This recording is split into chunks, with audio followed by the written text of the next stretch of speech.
A lot of this isn't going to make sense to you, and I'm sorry about that. I'm just going to start at the beginning, with the house.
I lived here until I was 11, but I wasn't allowed inside half the rooms.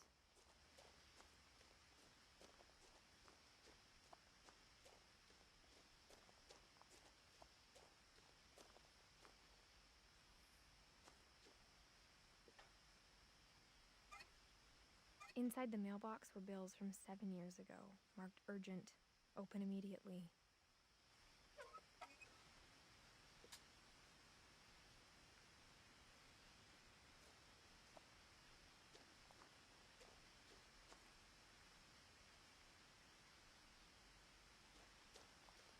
I hadn't been back since my brother Lewis's funeral.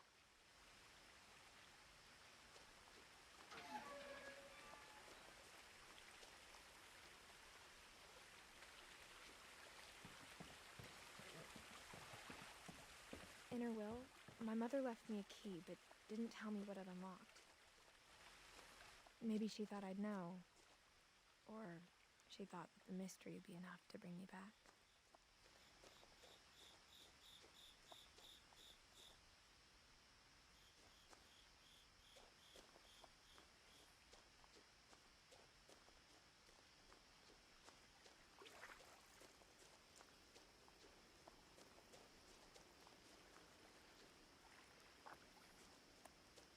The truth is, even after I inherited the house, I never thought I'd come back to it. But now I had questions about my family that only the house knew the answers to.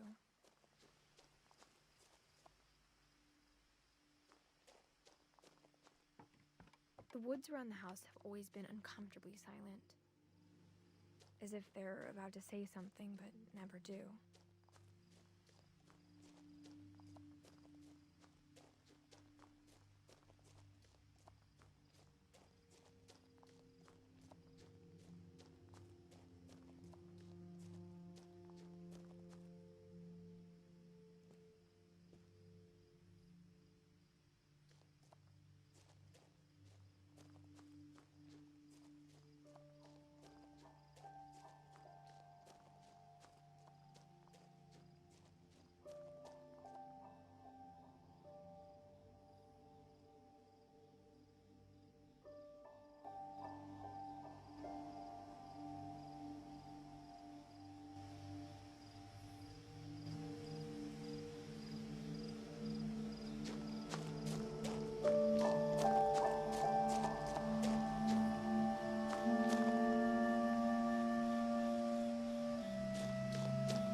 The house was exactly like I remembered it, the way I'd been dreaming about it.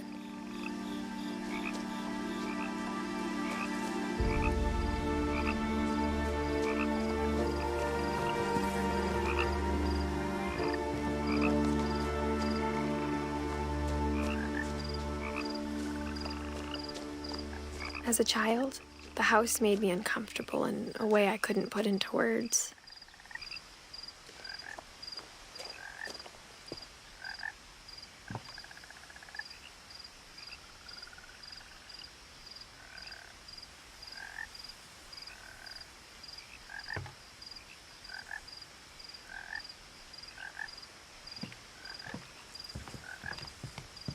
Now, as a 17-year-old, I knew exactly what those words were. I was afraid of the house.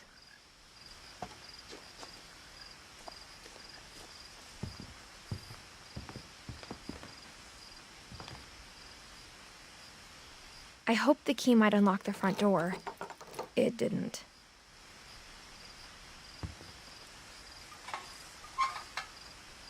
Looking in, I felt like the house itself had been waiting for me.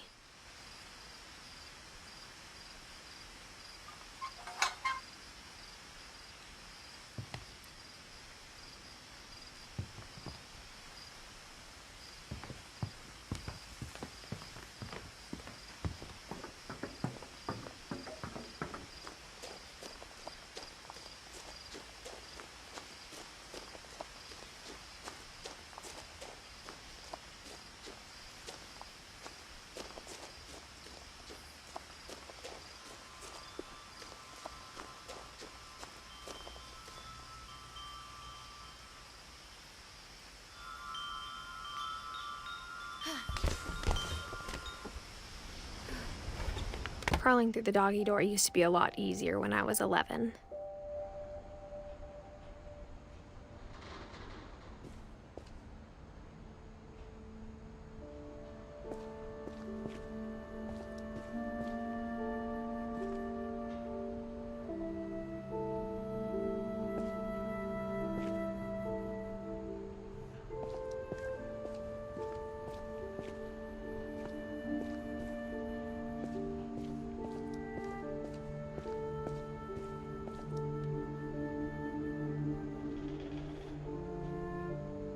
The power had been turned off the night we left.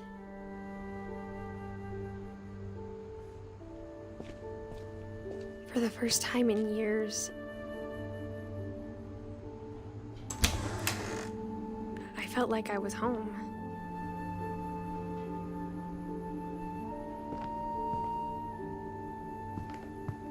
But instead of a family, there were just memories of one.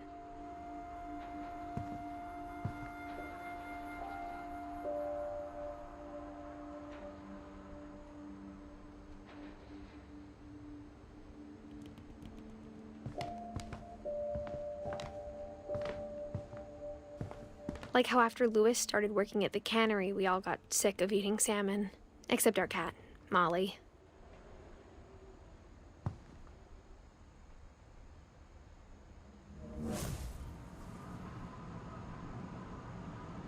Or how only one restaurant would deliver to our house, so we had Chinese a lot.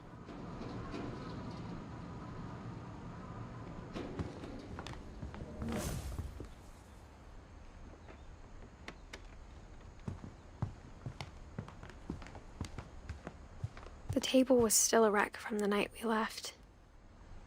It was like a bomb had gone off, killing everyone but sparing the furniture.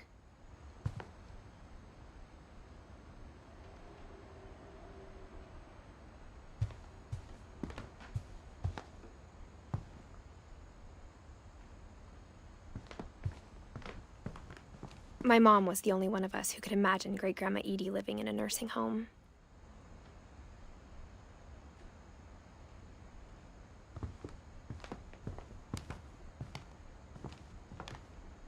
Nothing in the house looked abnormal. There was just too much of it, like a smile with too many teeth.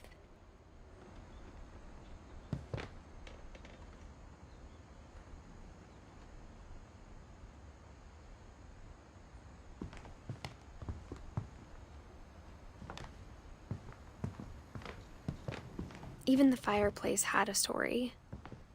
Edie told me the bricks came from the original house, after it sank.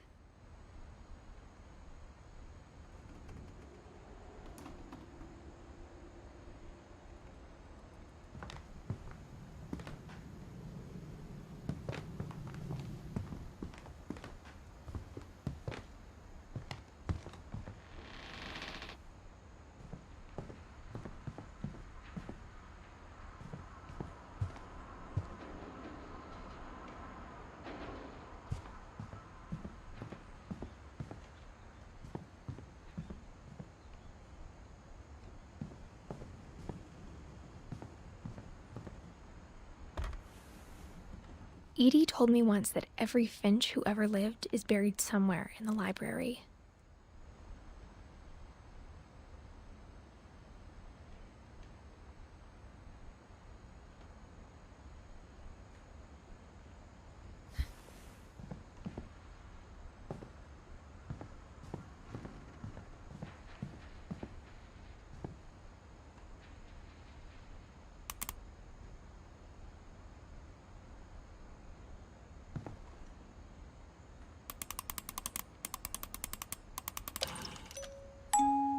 Great-Grandpa Sven built a music box for Barbara, along with the rest of the house.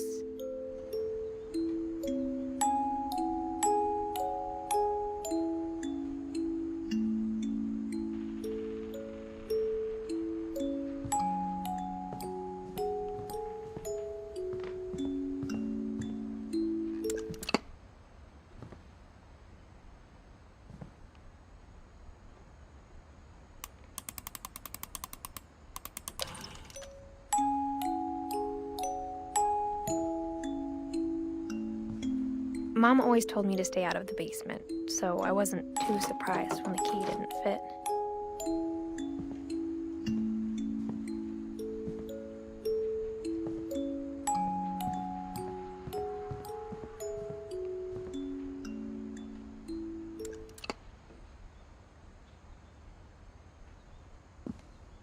After Milton disappeared, Mom sealed up all the bedrooms. Then Edie retaliated and drilled peepholes.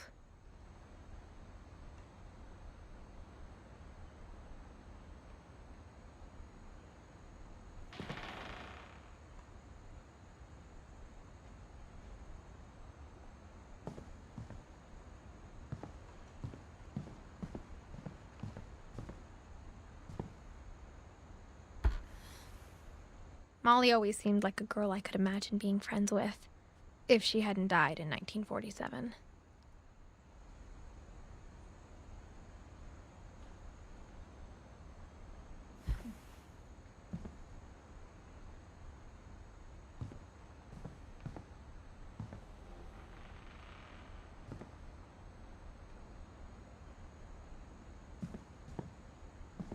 I spent a lot of time playing in Great Uncle Walter's room.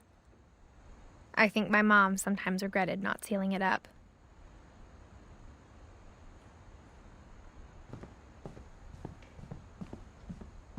Lewis told me there were secret passages, but I never believed him.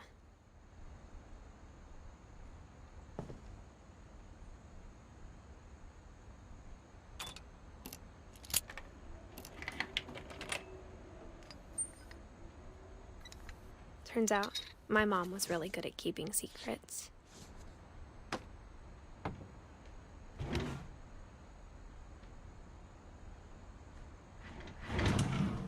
Now it was time to find out what my mom had been afraid of.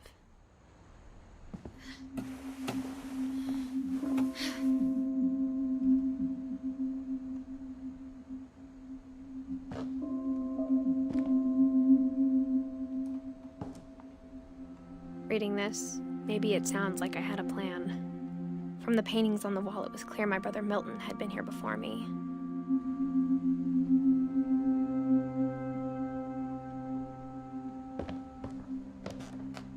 But I had no idea what was behind that door.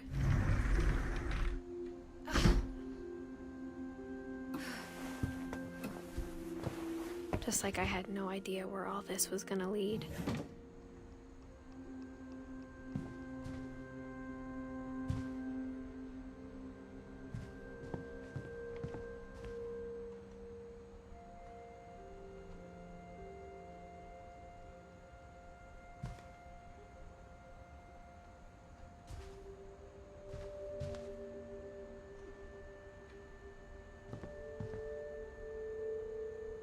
I grew up looking at Molly's room through the peephole.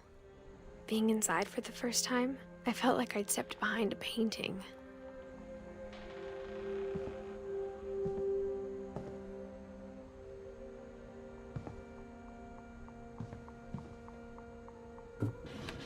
Molly's gerbil had a tiny bedroom with its own even tinier gerbil cage.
December 13th, 1947.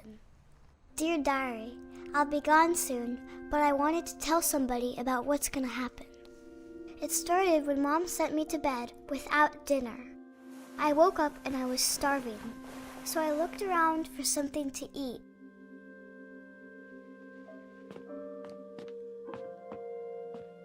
The gerbil food was dry, but I didn't mind it.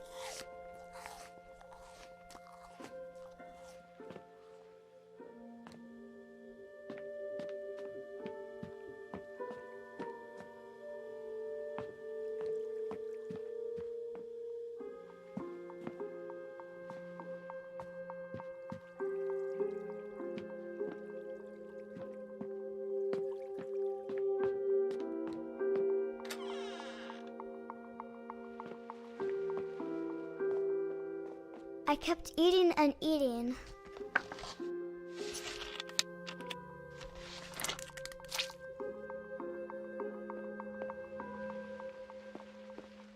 I ate a lot of things that night.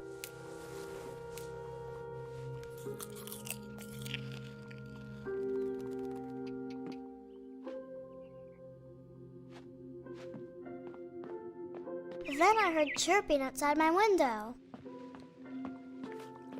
It was a barn swallow going back to her nest. I reached out for her.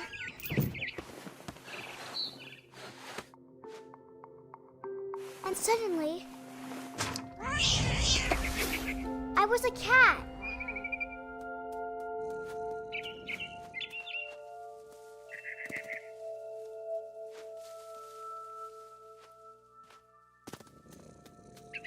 I tried to be quiet, but the bird was really scared.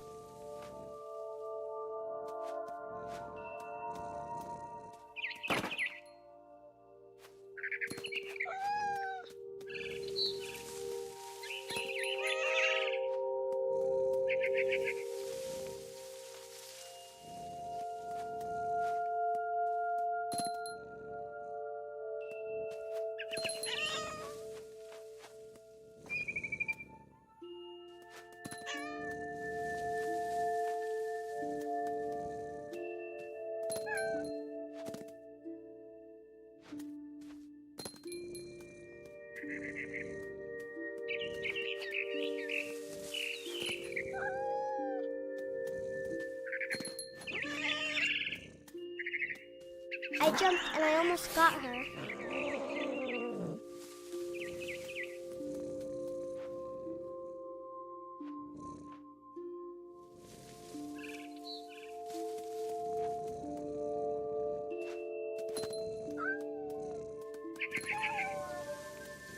I could tell she was getting really tired.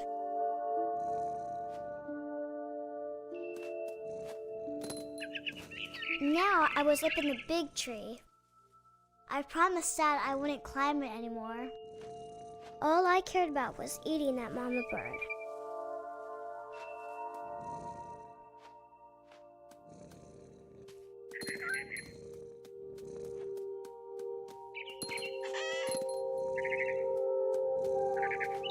I gobbled her up. And suddenly, I was an owl. First, all I heard was the wind. Then I heard little teeth nibbling in the grass.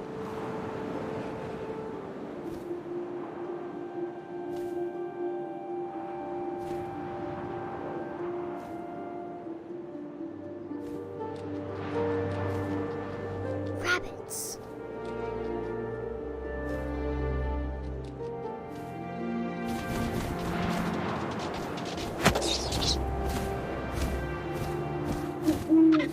I imagined his face looking up and seeing mine through my talons. I swallowed him up, and I didn't chew one bit. Then I flew off to find something bigger.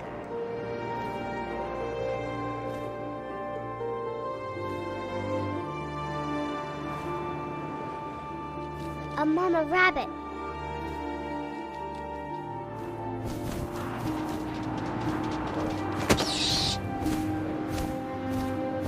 She was almost too big to carry. I started choking, but I couldn't stop eating. And suddenly, I was a shark.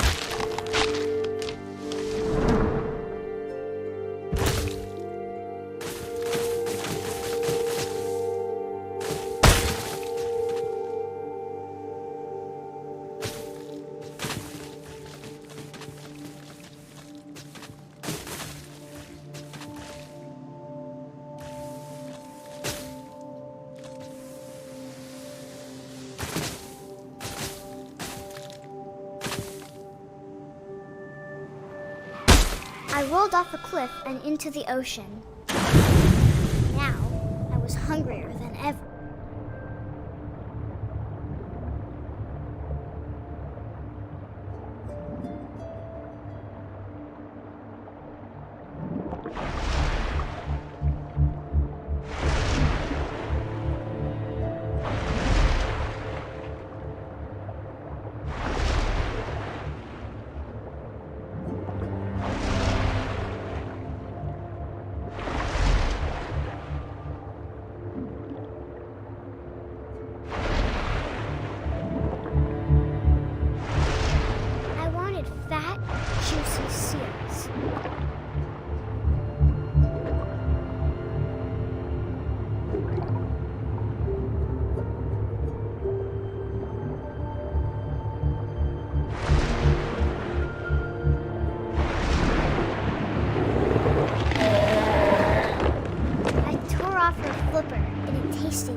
I opened my eyes, everything had changed.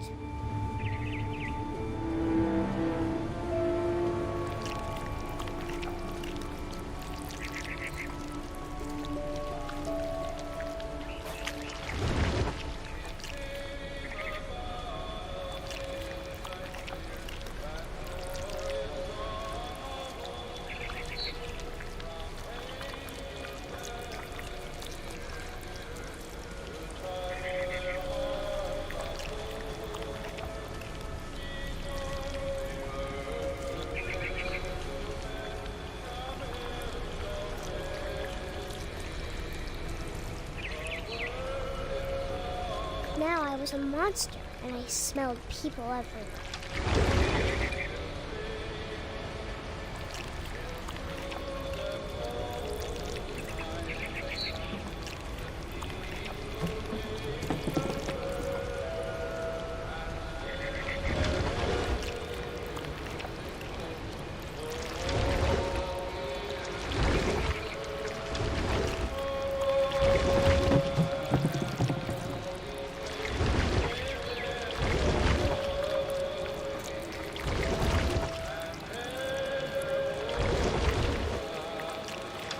I was big, but I moved real quiet.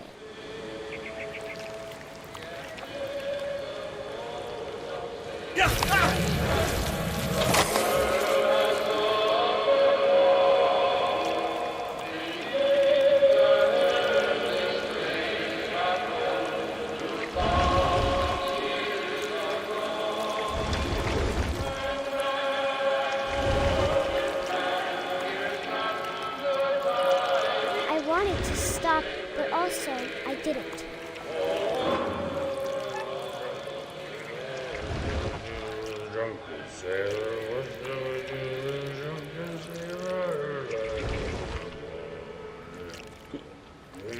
Belly with a rust, his belly with a rust, his belly with a rusty razor. What shall we do with a drunken sailor? What shall we do with a drunken sailor? What shall we do with a drunken sailor? And Captain Star,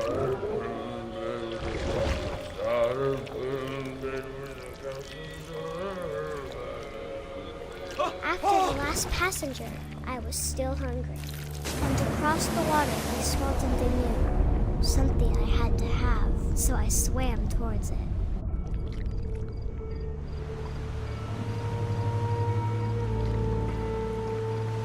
I slithered onto the sand, and the good smell went into an old pipe.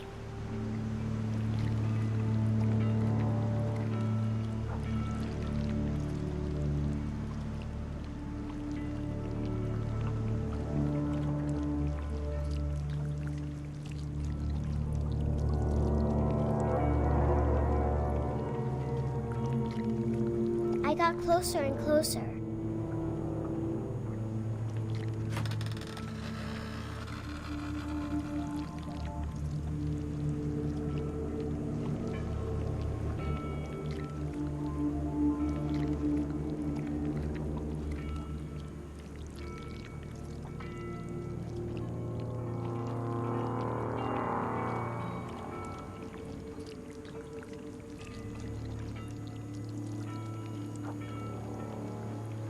All of my stomach started growling.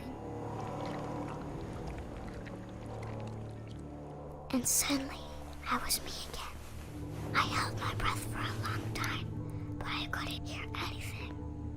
I think it's waiting for me to fall asleep. But it's not going to wait much longer. It needs to feed, and we both know I will be delicious.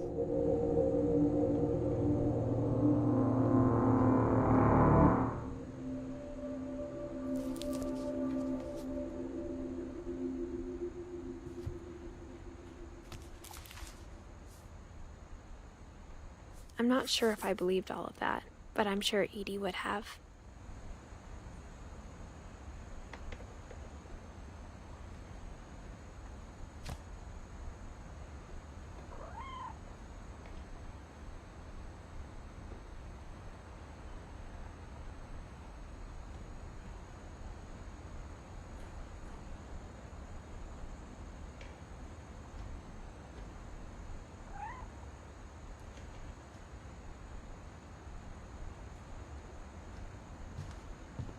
I can't describe it, but I felt like some part of Molly was still here.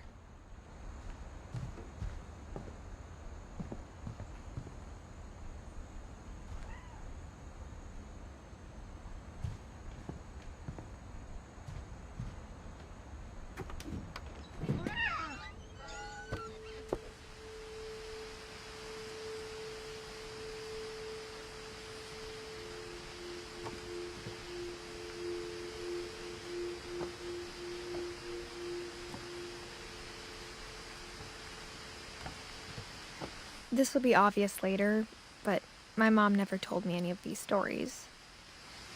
Edie would have, but Mom didn't like bringing up the past. Though, when we adopted a stray kitten, she was the one who named it Molly.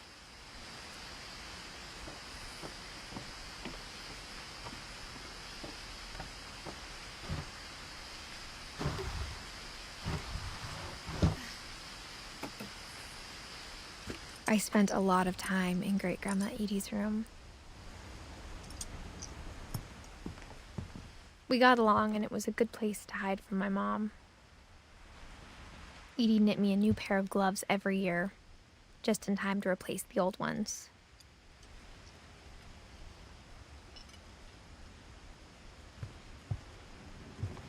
Edie gave a big interview about a mole man living under the Finch house. My mom was furious.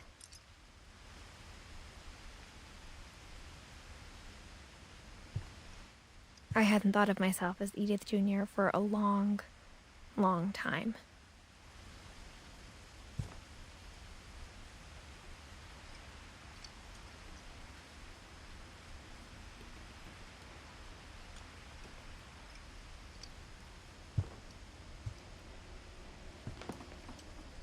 One summer, they evacuated the island, but Edie refused to go. For a few weeks, she was a celebrity. When Edie told people Sven was killed by a dragon, she could also have said he was building a dragon-shaped slide that collapsed. She could have, but she didn't.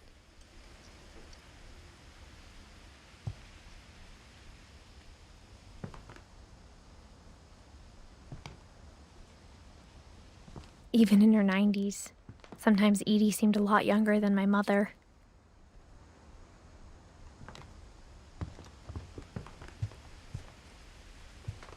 Her room was like a museum.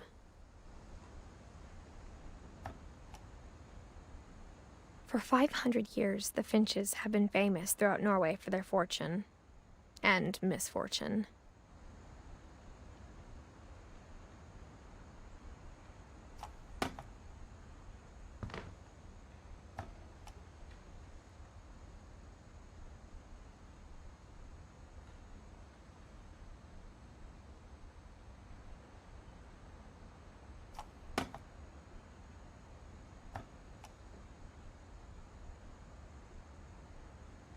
Odin Finch buries the latest victims of the family curse, his wife Ingeborg and their newborn son, Johan.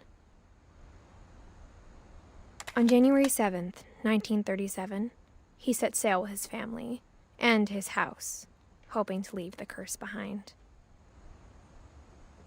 But 40-foot waves off the coast of Washington send the house and Odin to the bottom of the sea.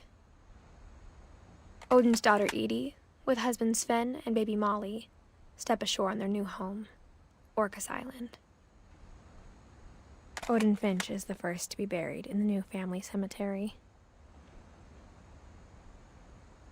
His daughter Edie is already dreaming of a new Finch house.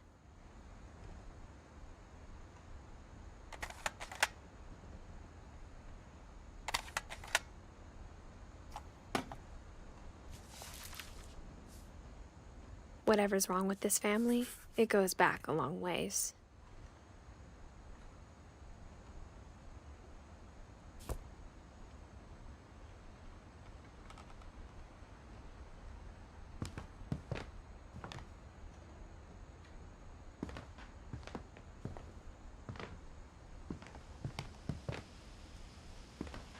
Louis died a week before we left, but Edie had already started to memorialize him.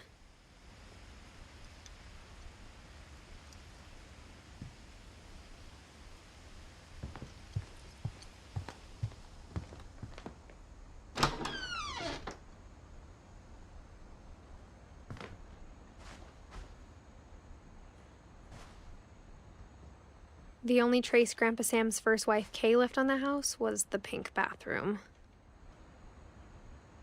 It was a pretty big trace.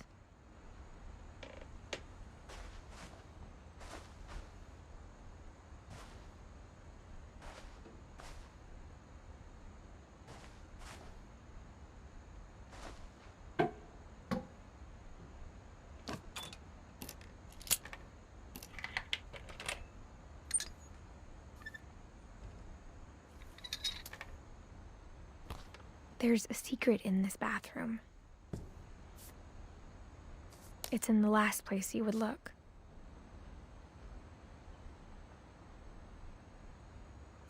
It isn't in the cupboard. It's hidden in this book.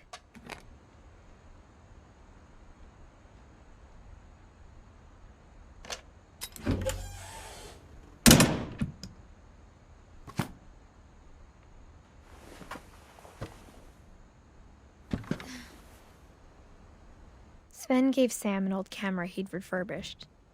He never put it down.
I knew Grandpa Sam had a twin, and that he never talked about him.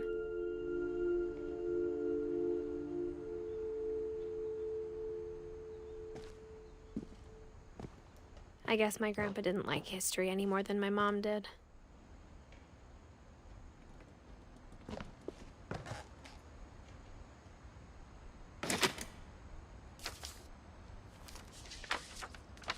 How I Want to Remember My Brother by Sam Finch. The thing I remember is that when he made up his mind, that was it.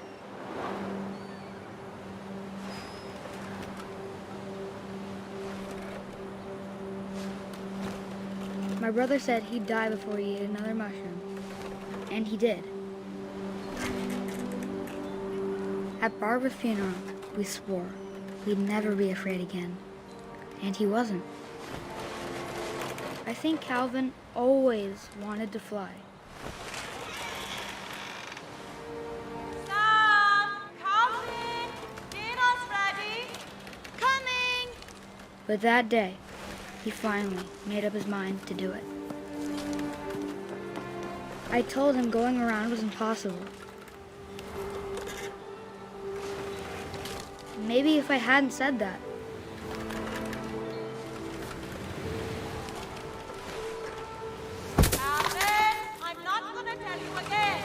maybe if the wind hadn't picked up, then maybe he'd still be here. But I doubt it. I think he'd already made up his mind. That's what I want to remember about my brother.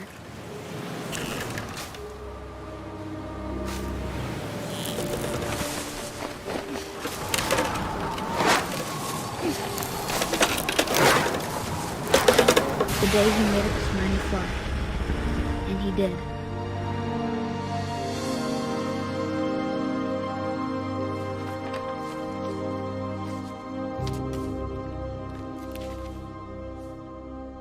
Calvin's story felt strangely familiar. When I was younger, I remember trying to do the exact same thing.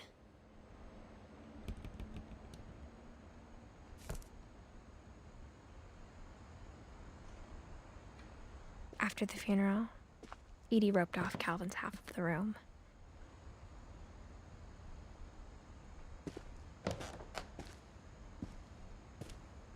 Mom said Grandpa Sam enlisted at 18 and never set foot in the room again.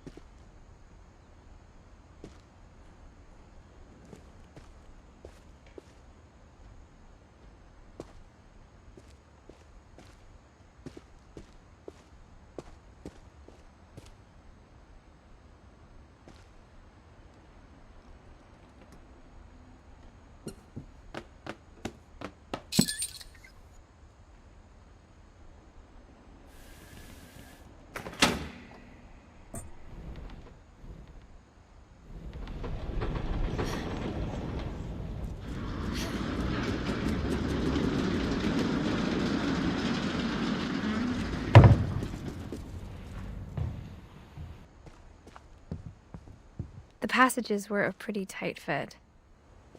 They'd obviously been built for smaller hands and bellies.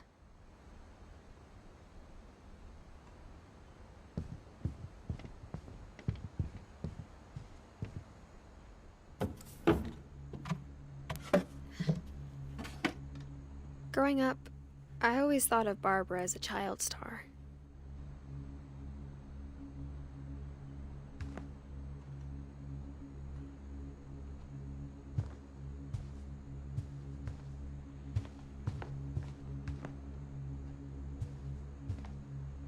I never thought about how hard it must have been for her afterwards.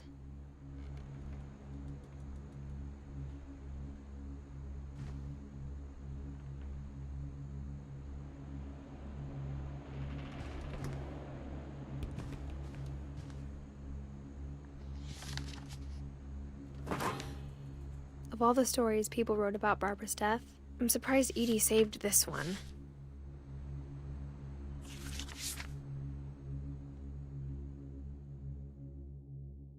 Old Jack here with another ghastly tale inspired by America's most unfortunate family. I'm calling it The Surprise Ending of Barbara Finch. As a child star, Barbara was famous for her scream. Now at 16, she was all washed up. A has-been. But in a lucky break, she'd been asked to perform her signature scream at a local convention for monster movie fans. It was just the boost her career needed. Unfortunately, her scream hadn't aged well. Getting better. I think you just need the right motivation.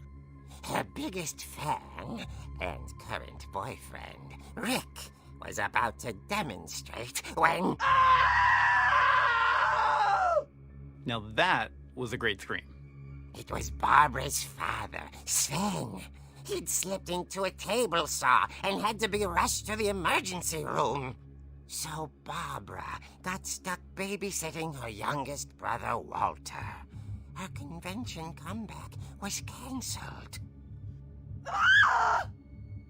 Okay, I'm hearing frustration, but I'm not hearing terror.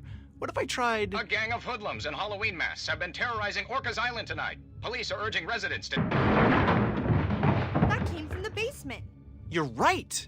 Also, I loved your delivery on that. Why is your basement door locked? Because my dad likes making puzzles and secret passages. There's a key hidden in the music box. The secret is to keep winding and winding until finally the key pops out. Thanks, babe. I'll be back in a sec.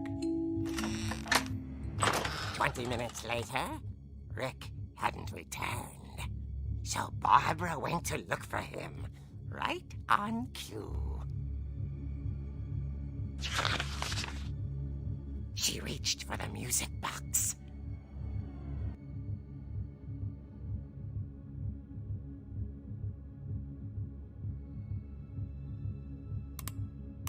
and as she wound the key, she listened for Rick, but the house was silent.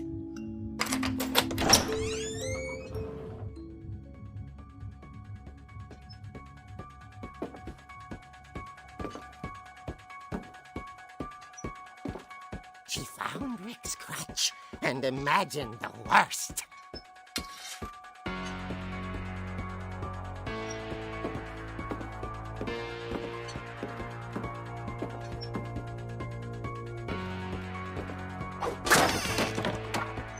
The gang's leader is the infamous Hookman killer, Dr. Carl Hamill, who impaled and then ate his family 10 years ago tonight.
The old fridge rattled and grew still.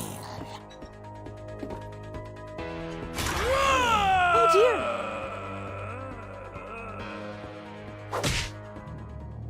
Oh! Rick?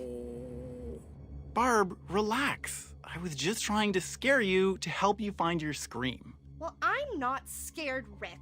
I'm furious. Then act furious. All I'm getting from you now is that you're hurt and confused and She threw him out, but she kept a little something to remember him by. Barb, have you seen my other crutch? And she was still holding it when she fell asleep watching the late picture show. Hours later... Barbara! Walter, what's going on up there? Ah! Okay, I'm coming up, but if this is a trick, you're dead, Walter.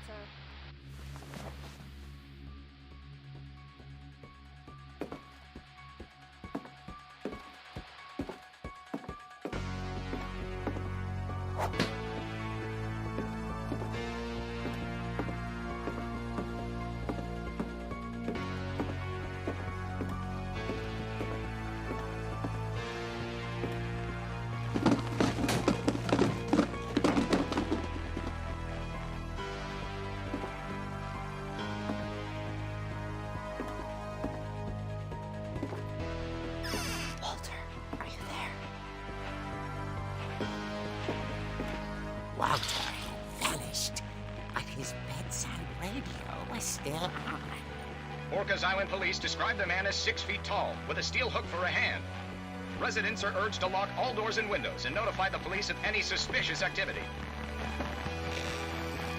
Barbara turned, saw the hook man, and was speechless. He was quite smashing. And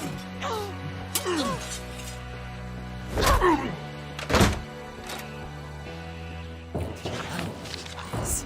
He couldn't get enough of Barbara. Okay, Barbara, there's gotta be another way out of here.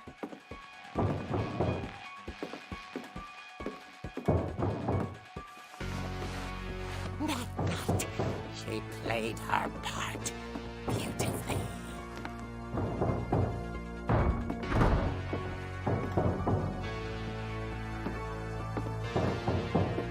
Molly's door hadn't been opened in years.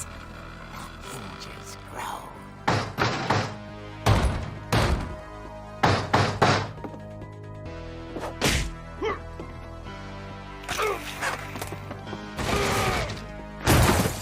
wasn't moving, but she sensed the story might not be over yet.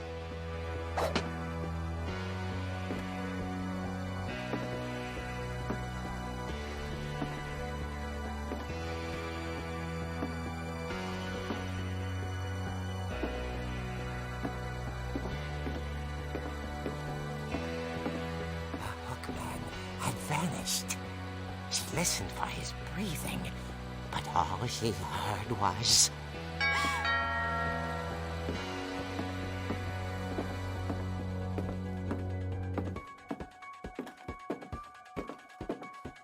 At the door, she heard whispering. It was coming from inside the house.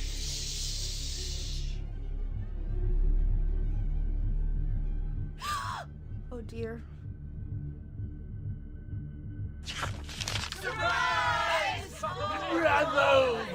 You were wonderful. The monsters had come to surprise her. For Barbara, it was a dream come true. Then she saw what kind of monsters they were, and she realized what was about to happen. She was going to be famous. And with her final breath, Barbara Finch gave the performance of her life.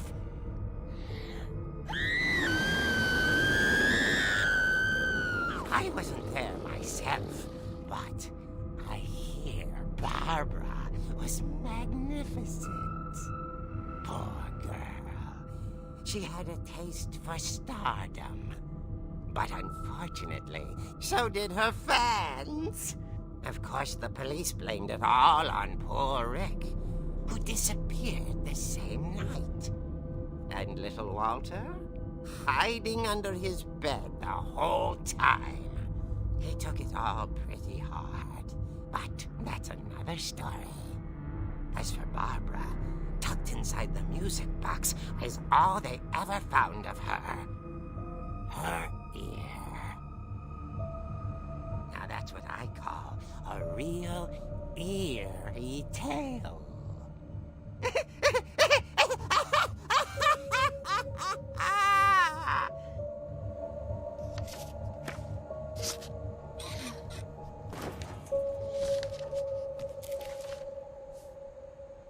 Edie told me all Barbara wanted was to be remembered, as absurd as that comic was.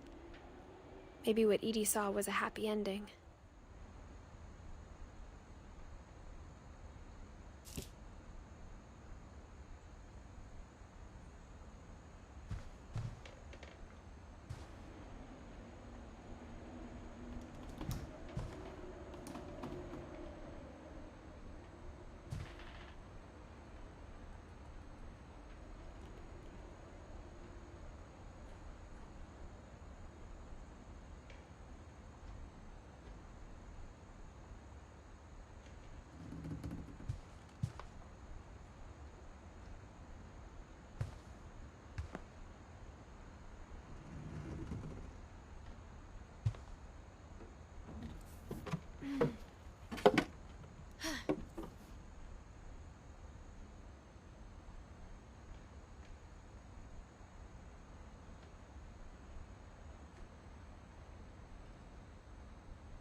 I guess now I know why Mom didn't like me playing with the music box.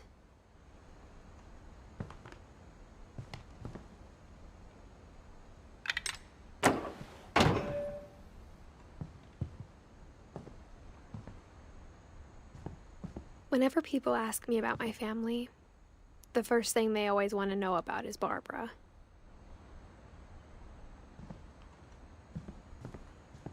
Edie's father, Odin, built the original house.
Mom said the basement was off limits, unless I wanted another tetanus shot.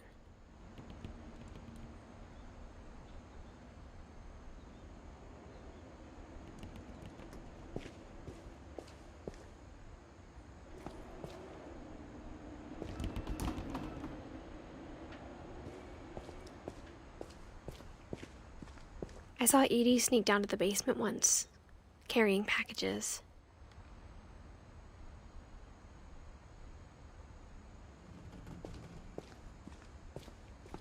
I thought maybe she was hiding presents.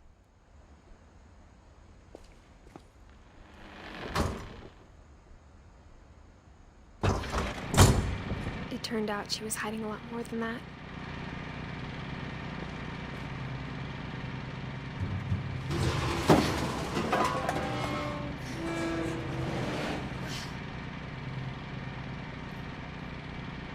I remember asking Mom once about where Walter had gone. She said after Barbara died, he got as far away as he could.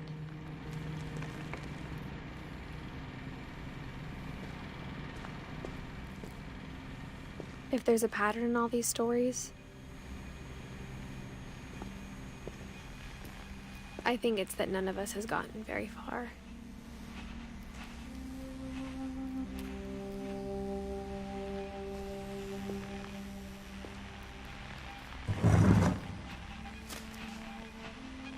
Goodbye, everyone. I can't believe I've been down here for 30 years. On that first day, after the shaking started, I didn't think I'd survive a week.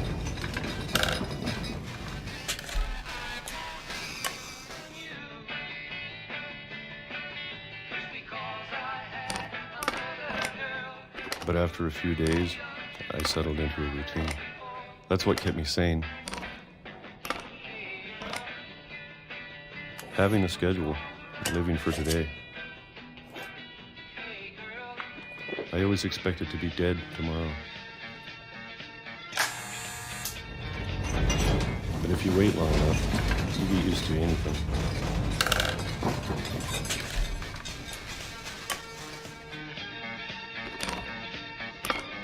Even a monster on the other side of the door starts to feel normal. Almost friendly.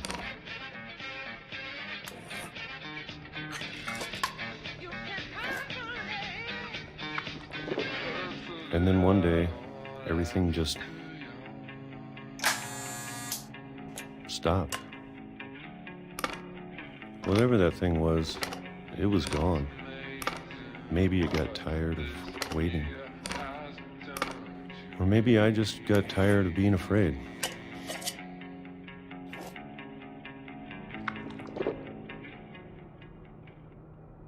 It's been a week now, the longest in 30 years. I'm done waiting. I have to leave while I still can.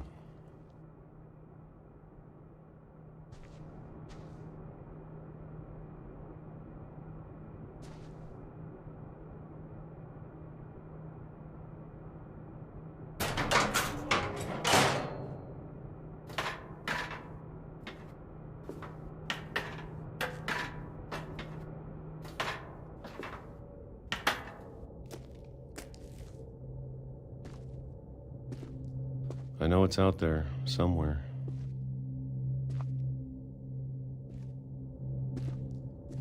Whatever killed Barbara and Molly and Calvin.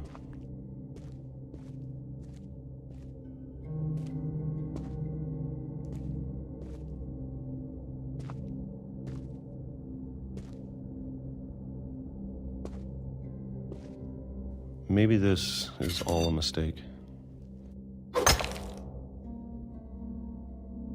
But I need to stop living the same day, even if it kills me.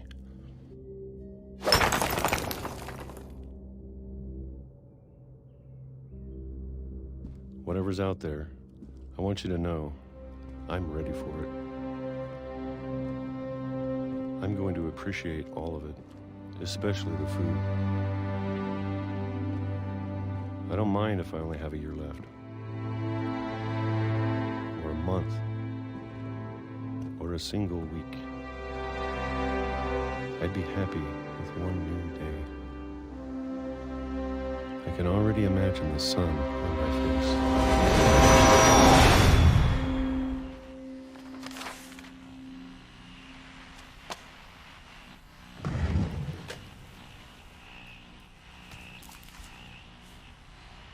Walter died when I was 6. I can't believe my mom never told me he was down here.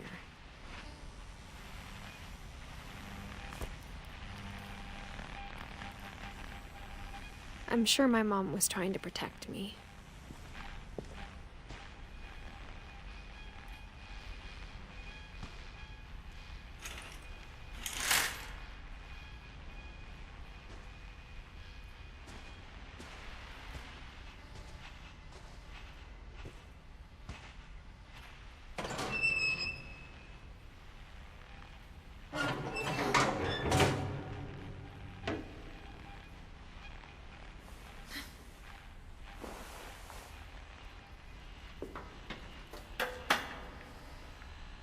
Maybe she was afraid I'd end up like Walter.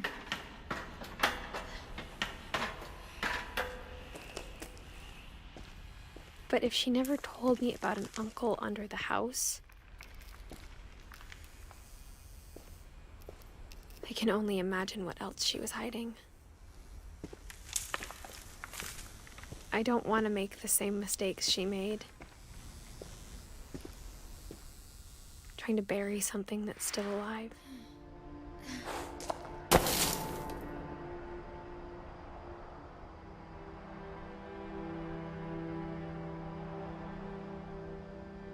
Now that there's only one of us left, or maybe 2, I thought it was time I heard the stories for myself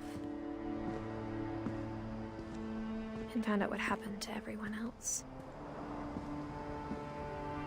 But now I'm worried the stories themselves might be the problem. Maybe we believed so much in a family curse, we made it real.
I don't know if I should even be writing this.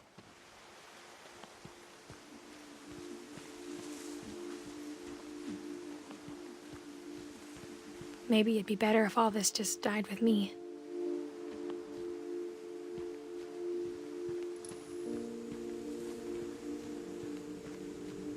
But I thought you should know about your family.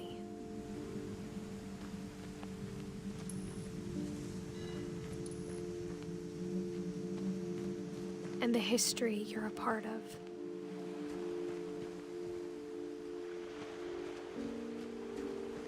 Though to be honest, I feel as lost as you probably do right now.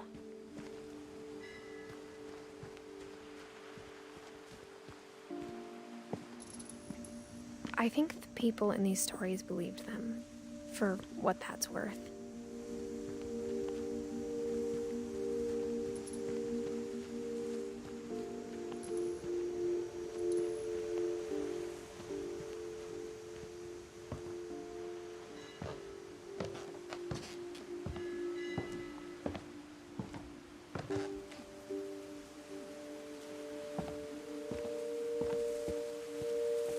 And when you look at the house, that history of imagination and stubbornness and madness, any of it seems possible.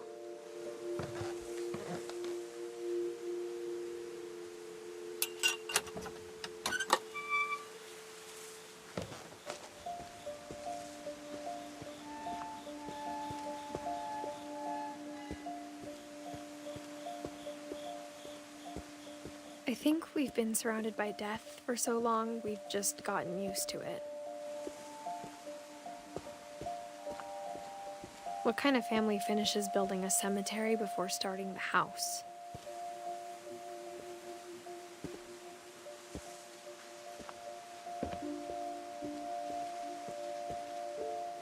It's embarrassing for me to admit this, but the pet cemetery made me more uncomfortable than the human one.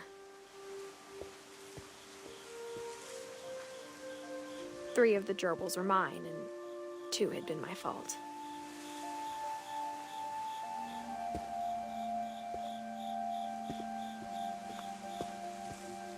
Sven built the house, but it was Edie who designed the cemetery.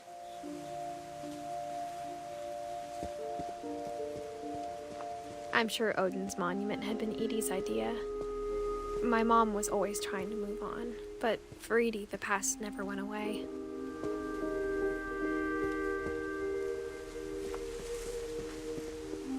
She could see it poking out of the water at low tide.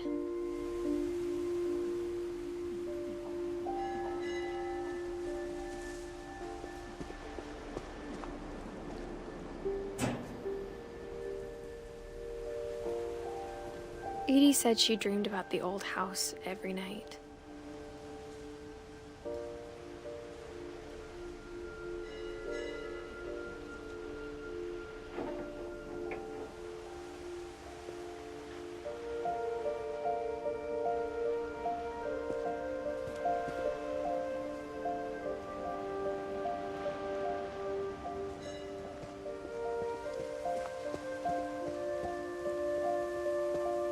Edie's side was always easier for me to understand.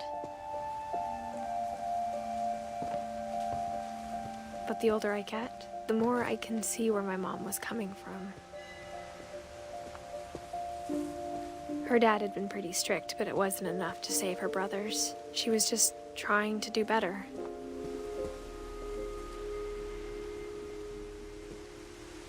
She lost 2 of her brothers, just like I did.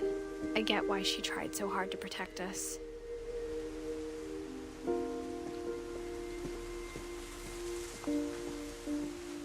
There's so many things I wish I could ask my mom now.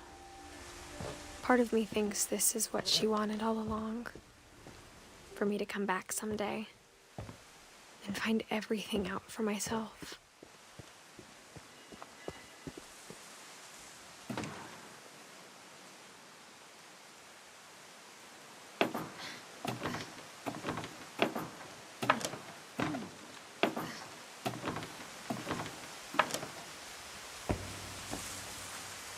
But looking back on it now, If she told me there was going to be so much climbing, I never would have come when I was 22 weeks pregnant.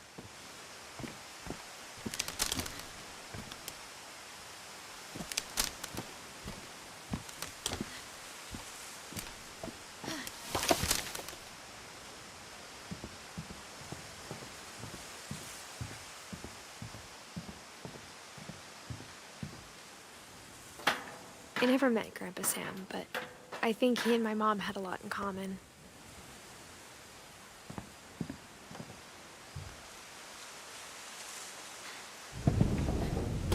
They were both pretty intense.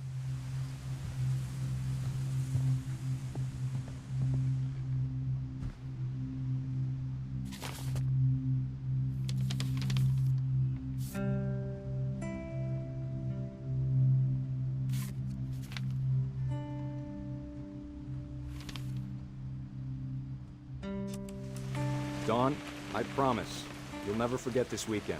Yes, sir. These memories are gonna last a lifetime. Am I gonna have to shoot anything? It's a hunting trip, Dawn. Shooting is strongly encouraged. Perfect. It's gonna rain the whole weekend, isn't it? I will never forget this weekend, Dad. That's the spirit. Okay, got it. I'm gonna take some pictures, okay? Just be careful. That camera's older than you are.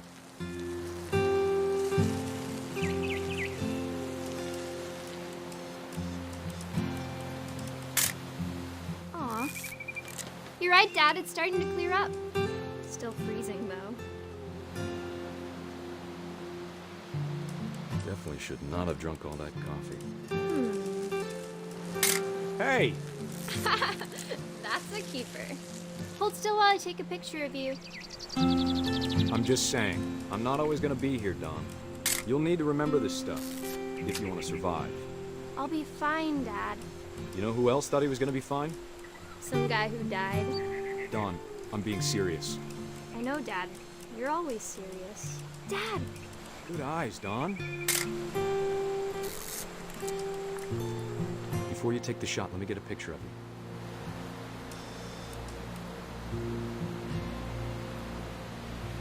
Dad, I... Just breathe. Turn off your imagination. Focus on your target.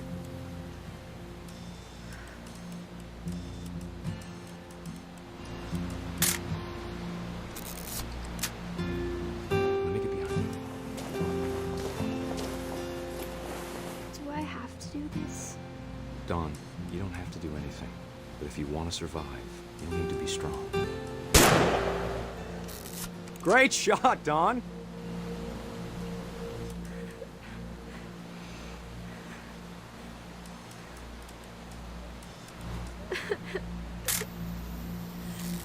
I'm proud of you, Dawn. Always remember that, okay?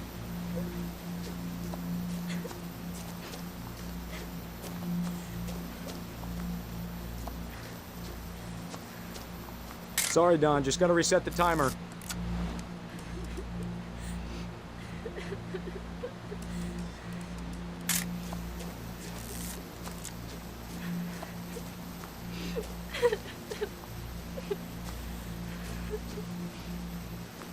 Dad, it's twitching. I think That's it's totally normal, Dawn. Just focus on the camera. Try not to think about— Dad!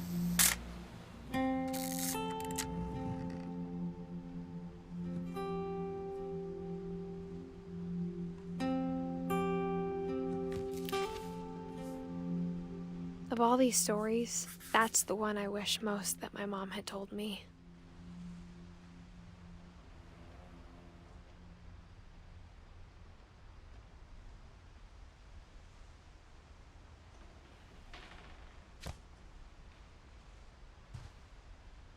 Sam spent his life shooting photos, but Mom said he got nervous being in front of the camera. I guess we're all afraid of something.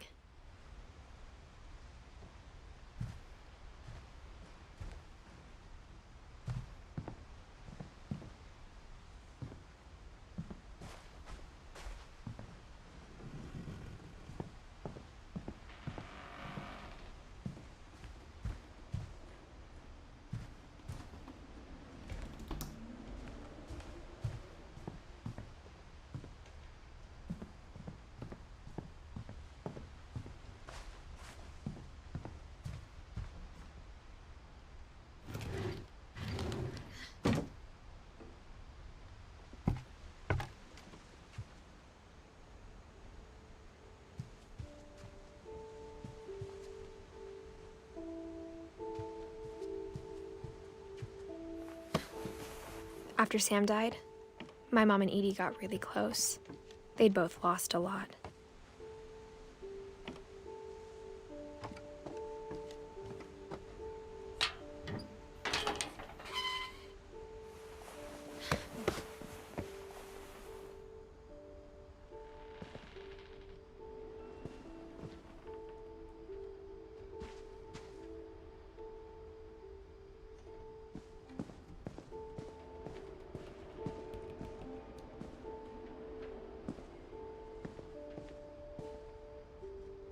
I can't imagine my mom ever writing poetry, and yet...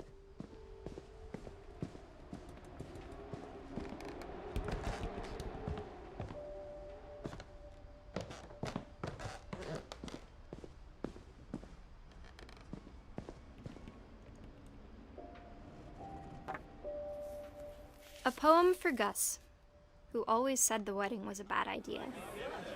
Our father never hit us kids, at least not very hard, before the day my brother said with teenage disregard that he'd be dead before he'd see a wedding in our yard.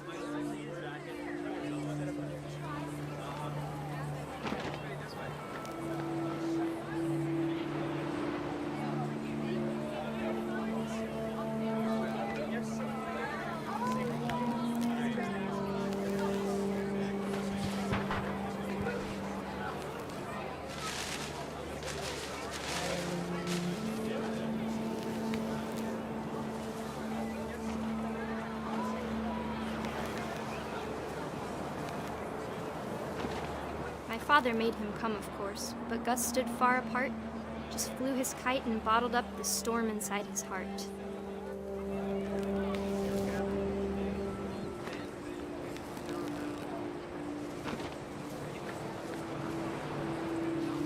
I tried to talk him out of it, but though he'd never met her, "We don't need a stepmom," were the words that I now pronounce you husband and wife. You may kiss the bride.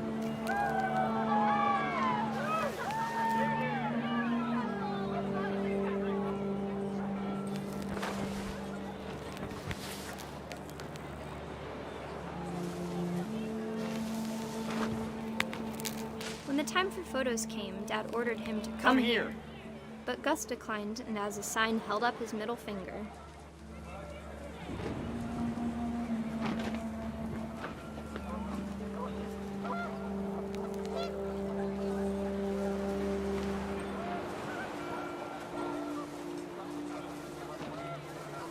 The wind picked up, and panicked geese appeared and quickly went. But all the humans did that day was go inside the tent.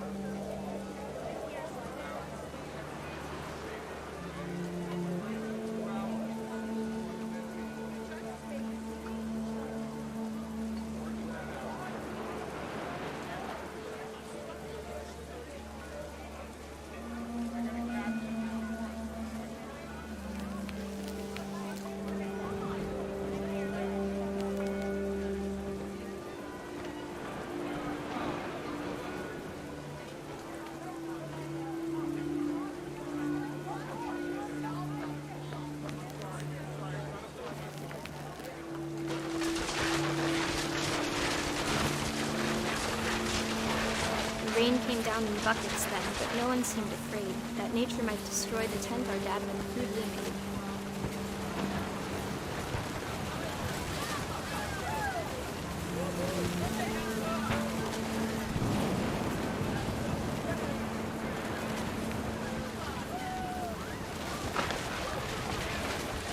The thunder sounded much too close and full of angry power. But all my father said to this was, "Make the music louder."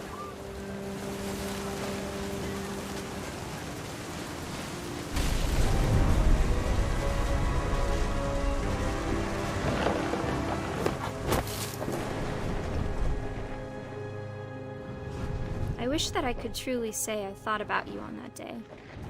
Out there on the beach alone, just you, the wind, the sea, and foam. But I didn't, until we found you.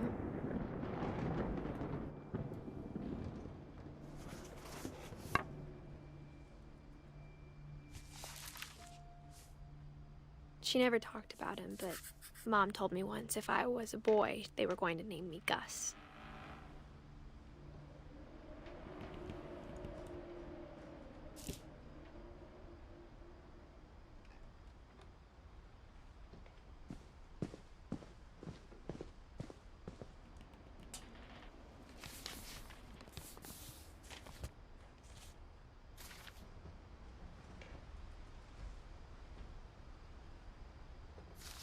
Dear Kay, do you remember the way Gregory used to laugh when he thought he was alone? Like something funny was happening, but only he could see it.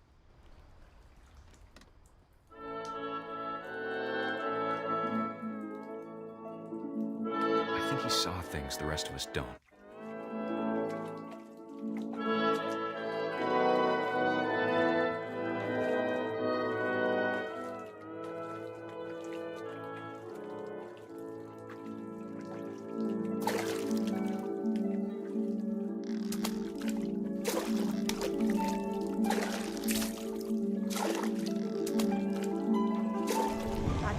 Gregory, it's time to...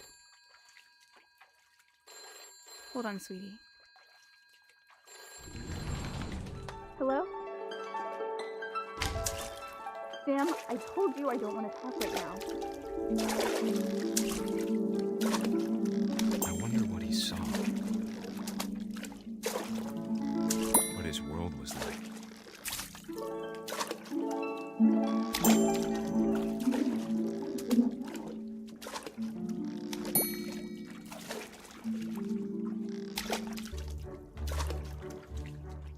He reminded me so much of Calvin. Lost in his imagination.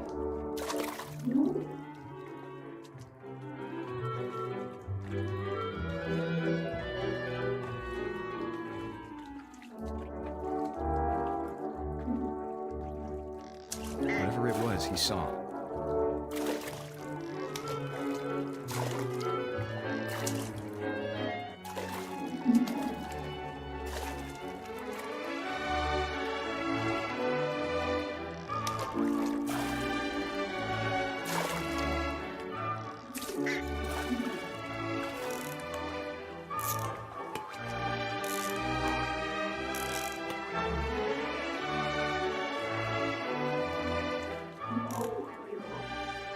It sure made him happy.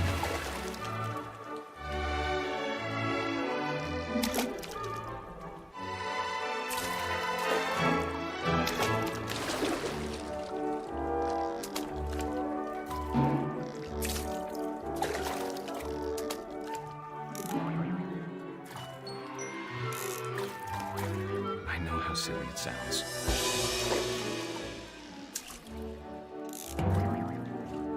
But I worried about a baby being too happy. But I could feel him slipping away. Sorry about that, Gregory. I know you did everything you could. Maybe if I hadn't called that night. Damn it. Hold on, I don't want Gregory to hear this.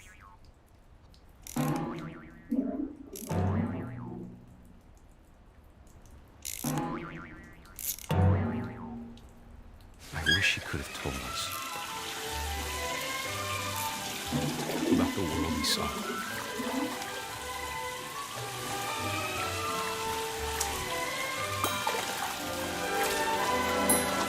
There's so much I don't understand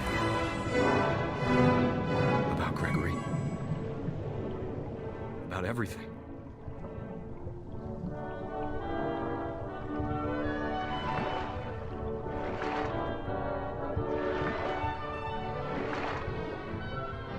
But I know what happened wasn't your fault.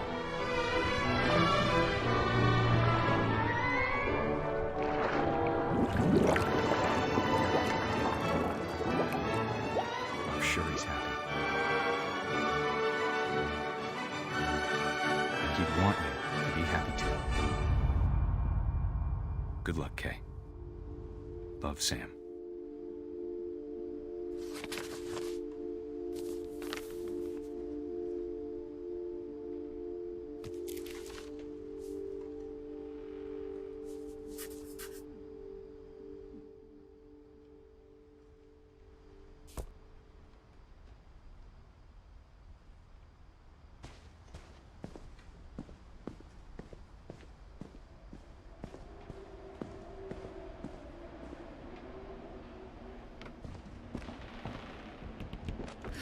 My mom moved up to the loft after her brothers died. At the time, it was as far away as she could get.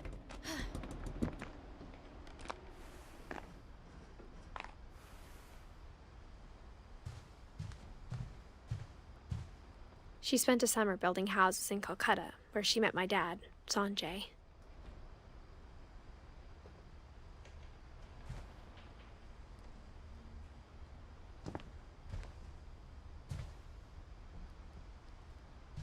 Religion was another thing my mom never talked about, but I think it helped her a lot after her dad died.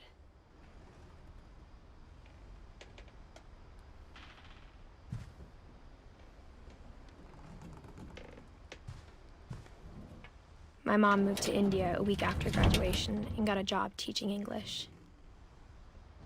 Louis was born a year later.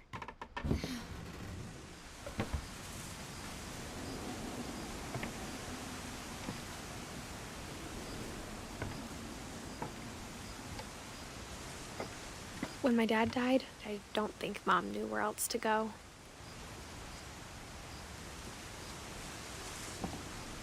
I'm sure Edie was happy to have her back. And to see kids in the house again.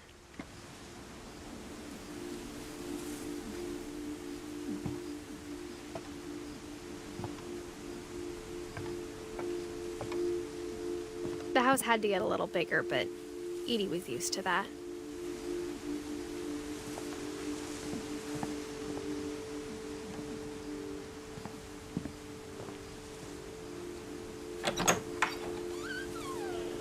And for a while, things were good. Almost normal.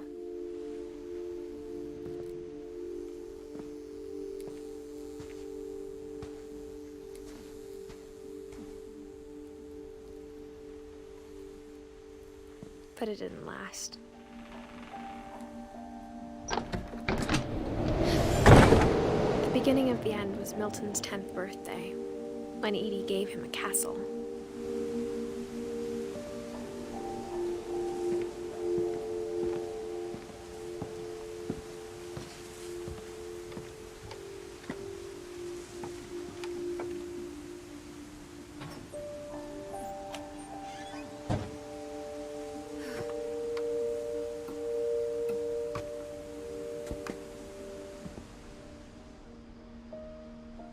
I think Edie was happy to finally have another painter in the family.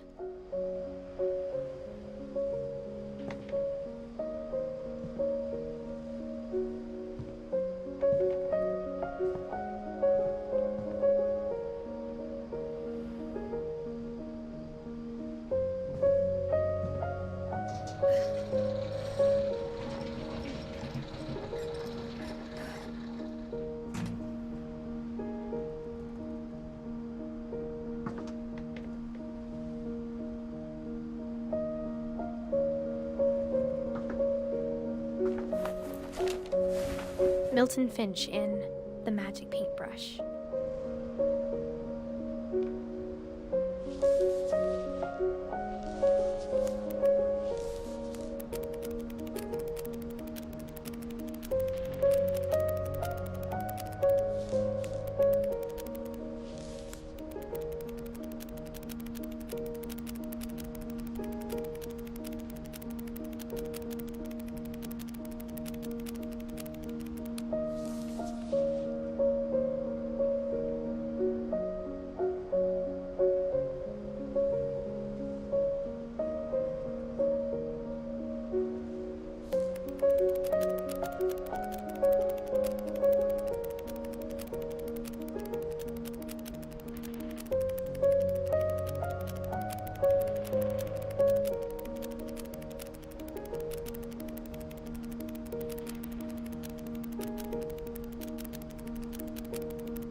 I was 4 when Milton disappeared.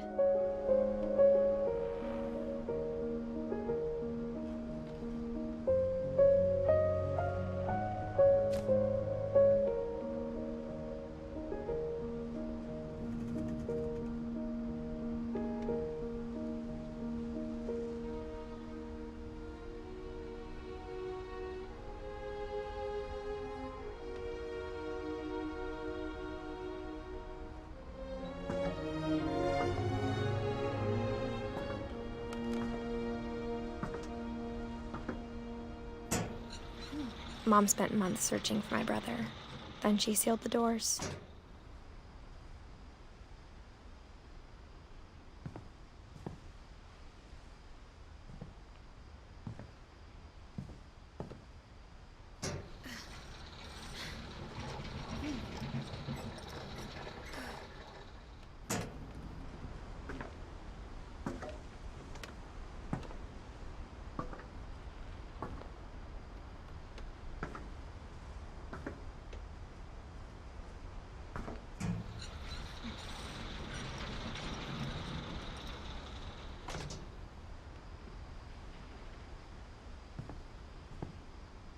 Whatever Milton had found in the house, Mom didn't want it getting out.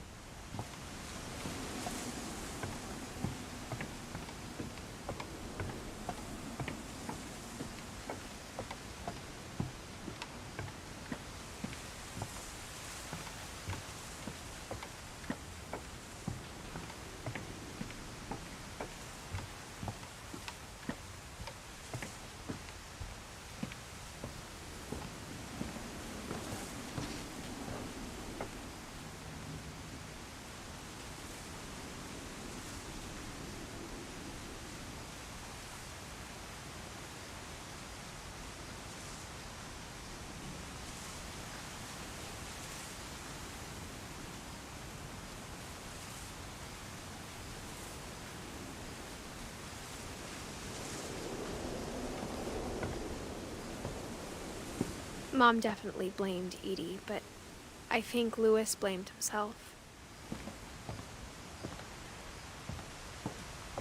After he graduated, he just spent more and more time in his room, until Mom got him a job at the cannery.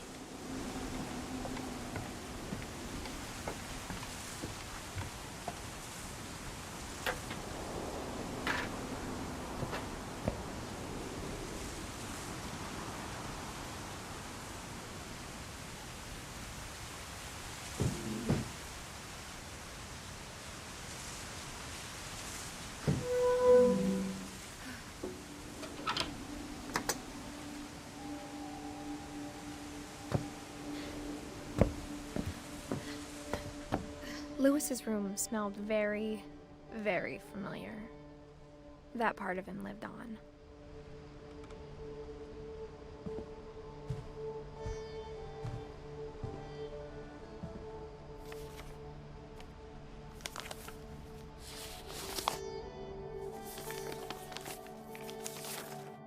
Dear Mrs. Finch, as Louis's psychiatrist, I can understand your desire for an explanation. As I see it, the trouble began in January, shortly after we convinced your son to seek treatment for substance abuse. Newly sober, I believe Louis first noticed the monotony of his daily life.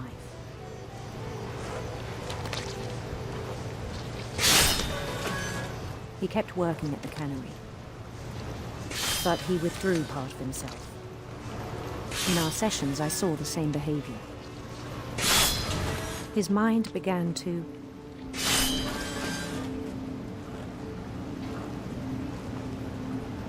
wander.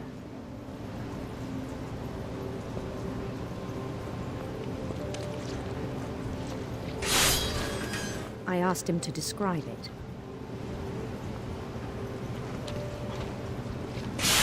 He said he started small, imagining a labyrinth.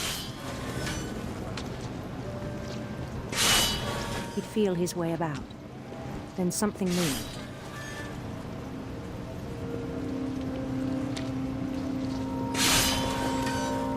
Bats.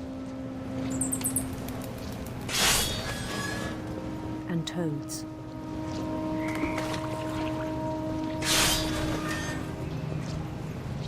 And things that have not names. He knew it was all in his head.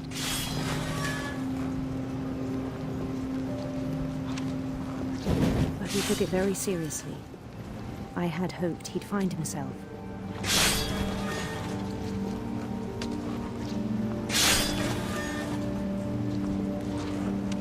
But he found something more. I worried about him then. daydreaming at the cannery. I spoke with his boss. But he said Lewis had become a model employee. Methodical, tireless, focused.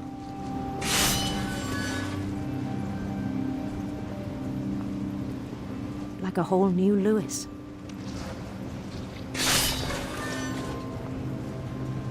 So I let him go on.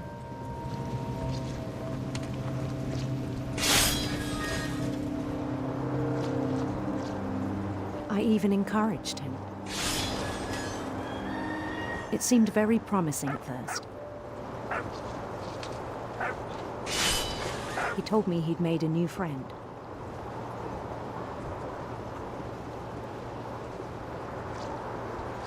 On the edge of a city he named Lewis Topia. He built the city up slowly, brick by brick. Then he made musicians.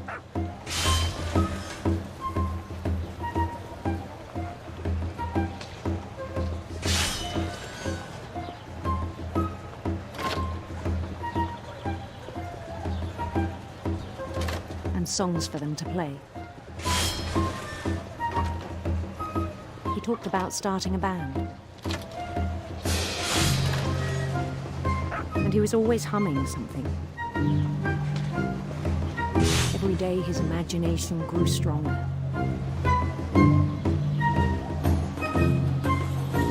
He no longer spoke at the cannery.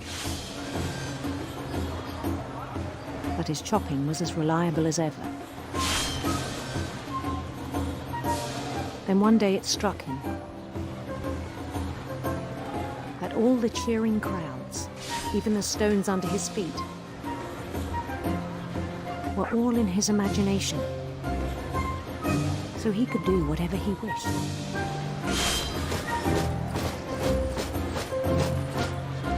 He held an election for mayor. And he won. They begged him to stay, but his mind was already wandering. It became a game for him.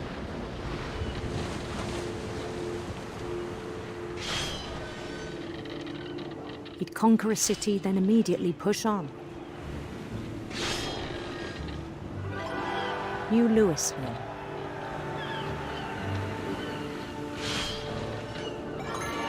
St. Louis. He started drifting away from our reality.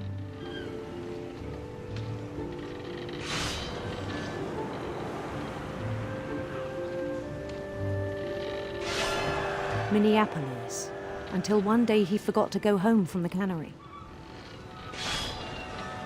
Even as his mother pleaded with him, part of Lewis kept sailing on.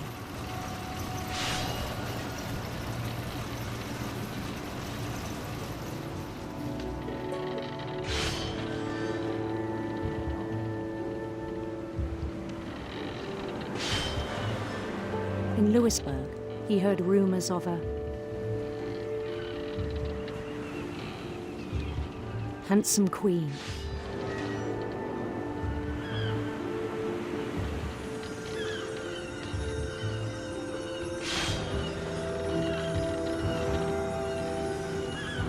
The queen was on her own quest for sinister serpents.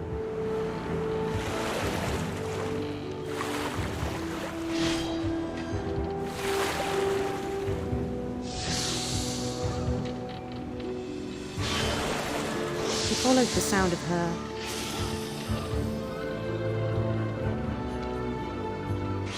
silver harp.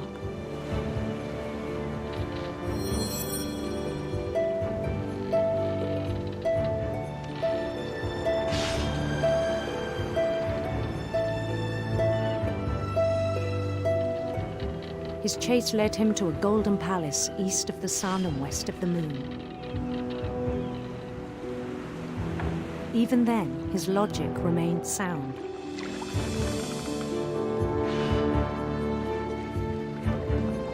He knew the world was all in his imagination.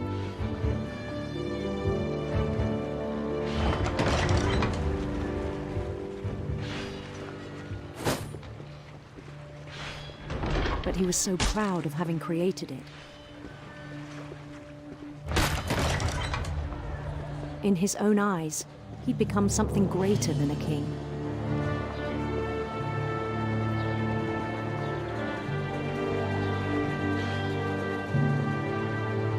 For someone who'd never known success in the real world, I think it was overwhelming. And then it struck him that the real Louis was not the one chopping salmon, but the one climbing the steps of a golden palace.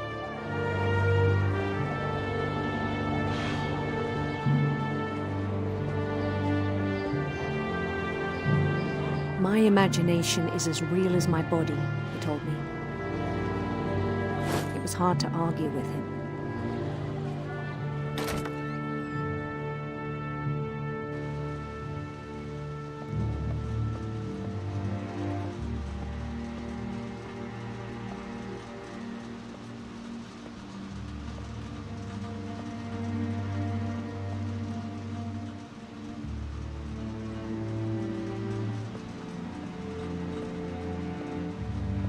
Began to forget the world we know.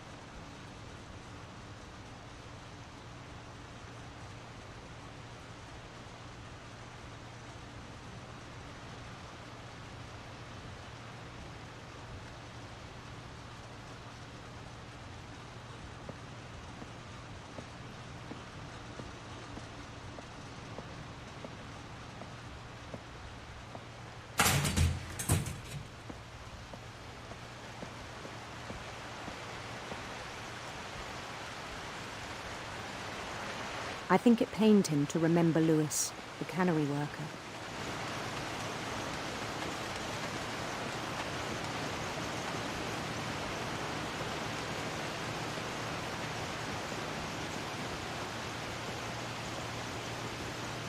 He began to despise the man with a royal contempt.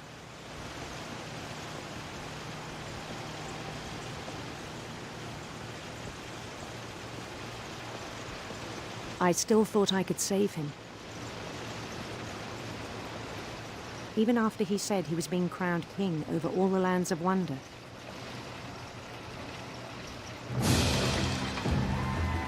The palace would be packed with his companions.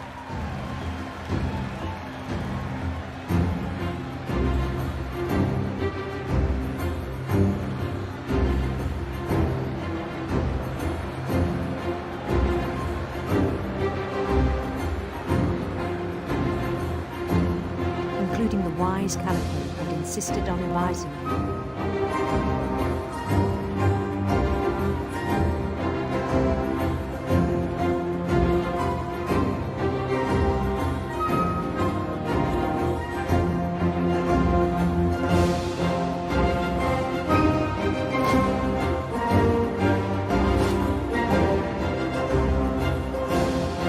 His queen waited, holding his crown.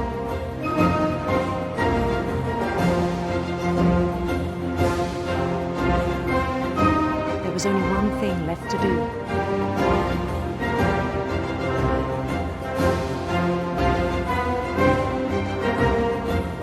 Bend down his head.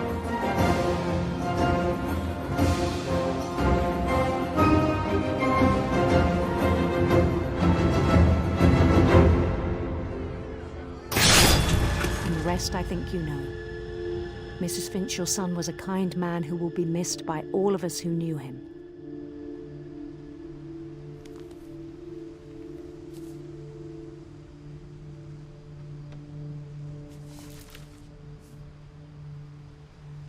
My brother was really cool. I wish you could have met him.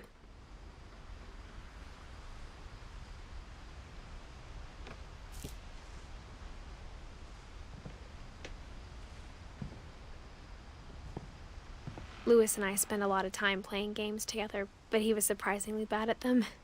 He died a lot.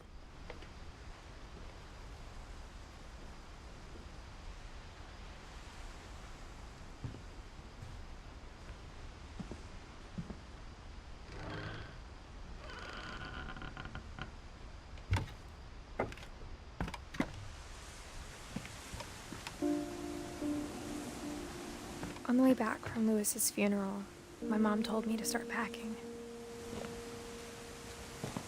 She waited until the day before we left to tell Edie.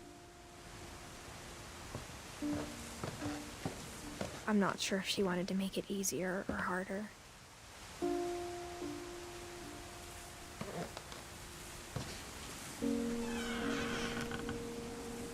I wish we'd stayed. But I understand why we left.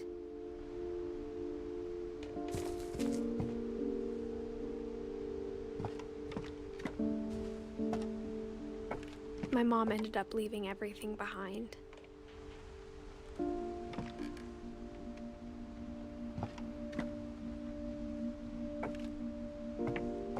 What happened that night had been coming for a long time. Maybe it should have come sooner.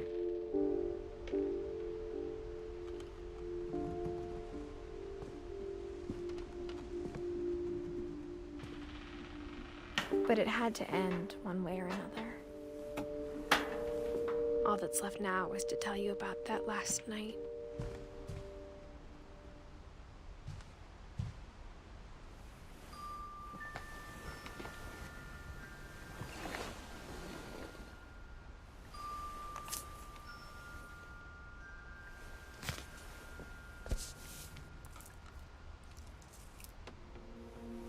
That whole last day, Edie just watched us pack and didn't say a word.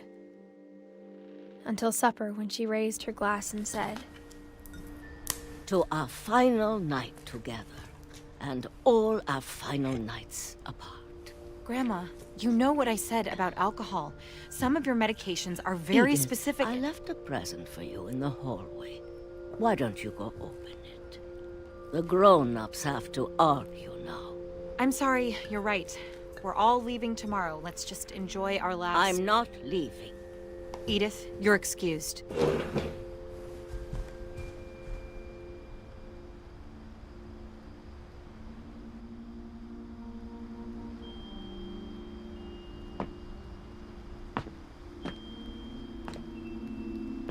The power had been shut off that morning, but Edie always had plenty of candles.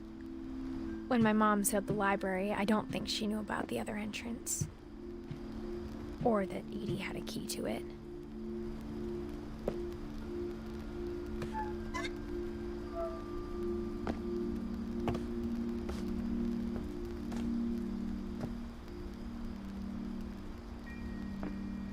That thing you're afraid of isn't going to end when you leave the house.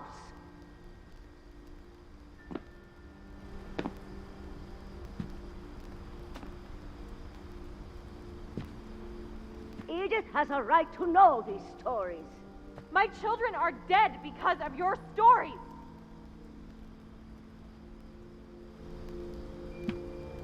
I think it's best if Edith and I leave tonight.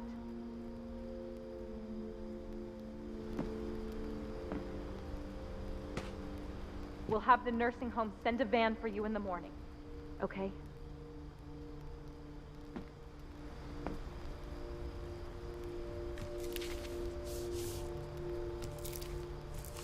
Dear Edith, there's so many stories I wish I could tell you, but there's only time for one.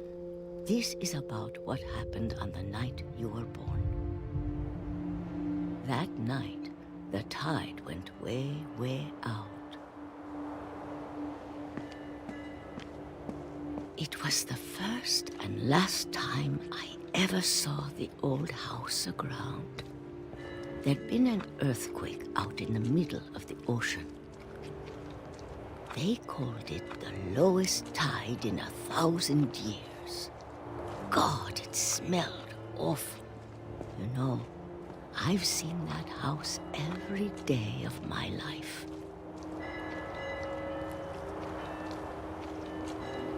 But I never thought I'd go back. when the fog rolled in, I lost my way.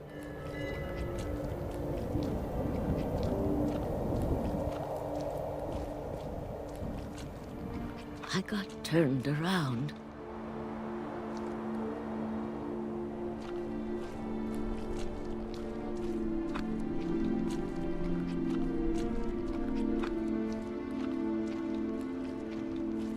For a while, I wandered. I started seeing things.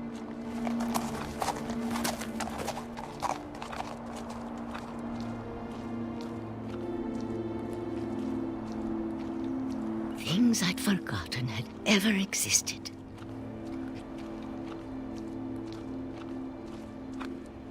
But when I saw them, they felt like old friends. That night, a lot of things came back to me.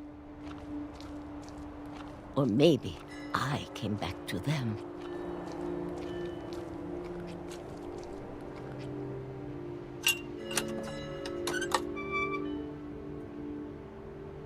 Things I can't explain, but that I need you to try and... Edith, what are you doing in here? It's mine. Edith! Mom, you're gonna rip it! Let go! I kicked and screamed, but Mom dragged me to the car.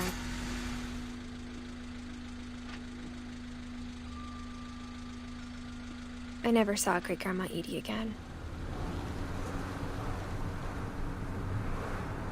The next morning, the van came to pick her up, but she was already gone. After that, we moved around a lot.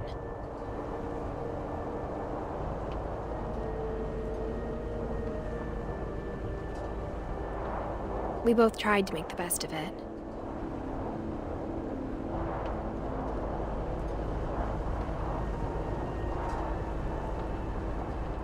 A few years went by.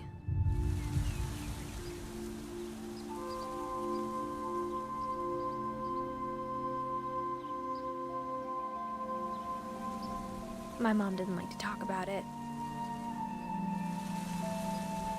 But she started getting sick a lot.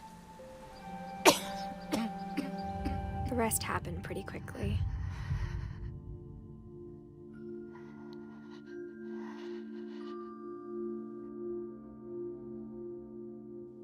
She got better for a while, and then she didn't. And then I was alone. The last Finch left alive.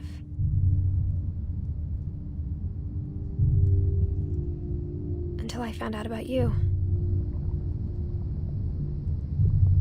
I'm still not sure what to tell you about all this.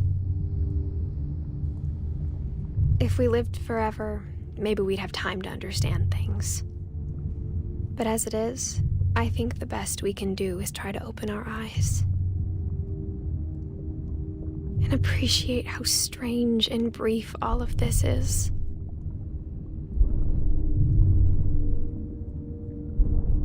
This journal was supposed to be for you. But now I hope you'll never see it. I just want to meet you and tell you all these stories myself.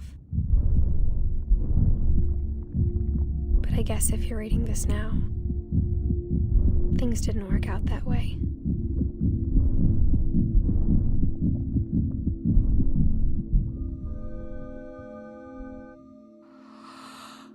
This is where your story begins.